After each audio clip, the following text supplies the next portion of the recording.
দোস্ত একটা সমস্যায় আছি রে, কি করব বলতো? সমস্যাকে কখনো সমস্যা মনে করা যাবে না। তার কারণ সমস্যা কোনো সমস্যাই নয়। আর যদি সমস্যা না থাকে তাহলে সেটাই সবচেয়ে বড় সমস্যা। কিন্তু এখন সমস্যা আছে, অতএব কোনো সমস্যা নেই।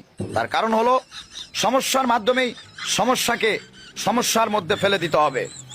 অনেক সমস্যার ভিড়ে একটি সমস্যা হলো নানামুখী সমস্যা। কিন্তু কোন রকম সমস্যায় যদি সমস্যা করতে না পারে তাহলে তো কোনো সমস্যাই নেই। আবার যদি সমস্যা এসে সমস্যাকে আবার সমস্যা করে দেয় তাহলে এটা আরো একটি সমস্যা।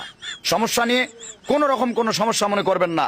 সকল সমস্যায় কোনো সমস্যাই নয়, আবার কোনো সমস্যাই নয়, এটি সবচেয়ে বড় সমস্যা। সবকিছুর মূলে সমস্যা থেকেই সমস্যা, সমস্যার ভিড়েই সমস্যা। সমস্যাকে সমস্যার মাধ্যমে সমস্যাকেই সমস্যা করে দিতে হবে। অতএব কোন রকম কোন সমস্যা নিয়ে আর কোনো সমস্যা নেই। সকল সমস্যা অলরেডি এখন সমস্যার মধ্যে পড়ে গিয়েছে। আপাতত সমস্যাকে সমস্যা করে দিয়ে আমি নিজেই একটা সমস্যা হয়ে গেছি। আর কোনো সমস্যা নেই।